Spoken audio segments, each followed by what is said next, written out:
Olá, meu querido, meu amado irmão, a graça e a paz do Senhor na manhã desse dia. Vamos meditar num texto da palavra de Deus rapidinho, que é em Lucas capítulo 15, verso 11 até 32, conta a história do filho pródigo. O filho pródigo, o filho mais novo, ele chega um momento da vida dele, ele pede a parte da herança dele ao pai para sair de casa. Só que aquele filho não estava nem preparado para poder administrar aquilo que ele tinha por direito na herança. A Bíblia não dá muitos detalhes, a história não traz muitos detalhes, mas fala que o pai entregou e ele saiu. E foi para bem longe, para longe dos olhos do pai, da família, de alguém conhecido. E ali ele viveu uma vida que ele quis viver e foi gastando. E chegou a um ponto que perdeu tudo, não tinha mais nada. O ponto que ele precisou viver como trabalhador e ele foi cuidar de porcos. E um dia lá, cuidando dos porcos, ele, com fome, ele quis comer a ração que os porcos que ele cuidava comiam. E naquela hora ele tem uma percepção do estado em que ele se encontra, como ele era dentro da casa do pai, o que ele tinha, o que ele podia desfrutar, e agora ele reconhece que ele dissipou tudo que ele tinha e agora ele estava numa situação de fome, crítico e vivendo uma vida difícil. Mas naquela hora ele teve uma percepção da sua vida, ele entendeu o estado que estava. E naquela hora, quando você se encontra com você mesmo, aí age um arrependimento, começa a agir em você uma vontade de restaurar, de regressar, de mudar, de dar uma volta de 180 graus, não é 360 não, 360 você vai para o mesmo lugar, mas 180, virar completamente. E aí você vai ver ele voltando. E quando ele está voltando, no coração dele, lá ele já tinha dito assim: olha, eu vou voltar para a casa do meu pai.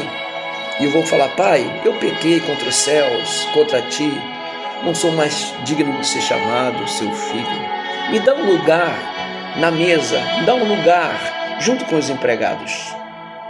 É lá, aonde os empregados comem, na mesa dos empregados que eu quero estar. E ele voltou com esse intuito. E quando ele está realmente voltando, que ele chega lá, o pai já está aguardando ele, vê ele e corre, o abraça, manda trocar a sua roupa, coloca umas sandálias nos pés, coloca um anel no dedo. O pai não olha para o passado, não olha para os erros cometidos, o pai apenas está celebrando, jubilando, porque ele se arrependeu, ele reconheceu que saiu de casa prematuramente, sem condições, e destruiu tudo, mas o pai não está olhando para isso. O pai está dizendo: esse meu filho voltou. Sabe por quê? Eu creio, e você tem que acreditar nisso. Algumas pessoas saem da presença de Deus, algumas pessoas vão embora. Não é o material que vai fazer essas pessoas regressarem.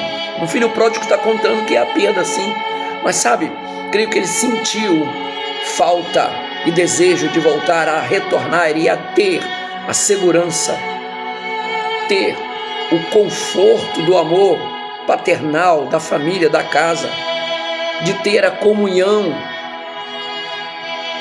A gente não sabe, a Bíblia não dá muito para nós muitas coisas, mas é exatamente isso que às vezes acontece com as pessoas. Elas têm lembrança das coisas boas, nem tanto do material, mas daquilo que ela realmente alcançou ali. E a igreja é a grande casa desse mundo, das pessoas. Muitos vêm, depois se desviam, voltam para o mundo, vivem uma vida dissoluta, se autodestroem. Mas eu e você, como a igreja do Senhor, como aquele grande pai, membros dessa igreja, temos que continuar orando e esperando ansiosamente pelo regresso deles. Trabalhar para que eles possam voltar, trabalhar para que eles possam chegar, e quando eles chegarem, nós precisamos abraçá-los, acolhê-los e dar a eles novamente a oportunidade de sentar à mesa, trocar as suas roupas, colocar novas sandálias nos seus pés, e fazer novamente uma aliança com eles, de comunhão, de ajuda e de perseverança, para que eles continuem sendo amados e ajudados pelo Senhor Jesus. Que Deus te abençoe ricamente, pregue e convide pessoas para voltarem à casa do Pai. Que Deus te abençoe.